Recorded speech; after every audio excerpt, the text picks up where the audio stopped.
Je fais pas souvent de Lego Former avec de vraies briques en ce moment, donc maintenant que j'en ai fait un, je vais pas attendre pour le présenter. Comme souvent, c'est un arrivage de pièces qui m'a donné envie de faire quelque chose en Lego. J'ai trouvé une petite boîte en brocante il y a quelques semaines, et parmi les pièces en vrac, il y avait pas mal de Ninjago, une gamme à laquelle je me suis jamais vraiment intéressé, mais qui offre pas mal d'options assez sympas. Et avec ça, et des petits sachets pas chers que j'avais trouvé plus tôt, j'ai décidé d'essayer un Nova Prime.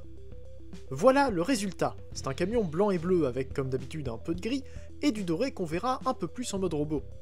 J'aime bien ce que j'ai réussi à faire. La vitre utilise l'orientation des plots vers le bas de toute la partie centrale pour avoir une forme plus unique, et ça donne au véhicule un aspect plus agressif que si elle avait été dans le bon sens. J'ai fait en sorte que l'arrière soit un peu propre et je suis assez content du placement des ailes. Comme ça, il semble fermé et les ailes semblent faire partie du design plutôt qu'être des éléments du robot que je ne pouvais pas cacher ailleurs. Mais ça lui donne aussi une allure de pick-up qui correspond pas trop au personnage et qui me rappelle bizarrement Orion Pax G1. En fait, ce Nova Prime est un petit mélange de plusieurs versions et idées autour du personnage, et le premier ici est l'hommage à sa version Timelines, où il reprenait le mode d'Orion Pax Swing 30. Donc grâce à ça, je peux expliquer au moins le mode alternatif. Pour ses armes, j'ai fait avec ce que j'avais sous la main. Je lui ai donné une épée énorme, digne d'un Prime fou, et un fusil que j'ai voulu faire ressemblant à celui d'Optimus, avec un petit détail en rouge en plus pour ajouter au côté sanguinaire du personnage. Les deux armes s'attachent sur le toit, avec l'épée qui dépasse facilement de l'arrière du camion. Il faut dire qu'elle est plutôt grande. Niveau transformation, il reprend beaucoup d'idées de Laser Optimus, notamment pour ses épaules formées des moitiés de la section avant.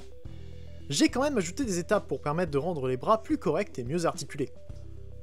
Au final, la transformation est très simple, mais puisque j'avais pas de design très précis à respecter, ni de mode alternatif à reproduire, je pouvais faire tout ce que je voulais. Et je suis très content de ce mode robot. C'est pas un grand Lego Former, mais je le trouve assez imposant grâce à ses ailes et ses épaules. J'ai essayé de lui donner des proportions héroïques pour rappeler l'idée de Nova Prime, et je pense pas m'être trop mal débrouillé pour ses couleurs. J'ai pas vraiment pris de modèle pour son design en partant plus sur l'idée que je m'en faisais, et je me suis en fait basé sur le Make Toys Hypernova pour l'idée générale. Le pire, c'est que j'ai retrouvé le nom de la figurine une semaine après avoir fini le Lego Former, comme quoi j'avais vraiment aucune référence visuelle au moment de le faire. Et je suis plutôt content du dos, qui est très propre. Le seul élément de petit vol un peu gênant, c'est le centre du capot qui reste bien visible derrière la tête.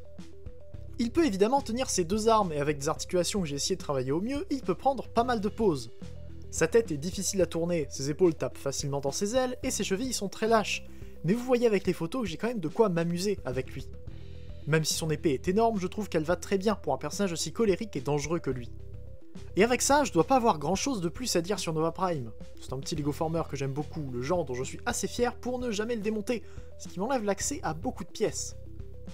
En tout cas, j'attends vos retours en commentaire, dites-moi ce que vous pensez de ce Nova Prime, et abonnez-vous pour ne pas louper mes prochaines vidéos.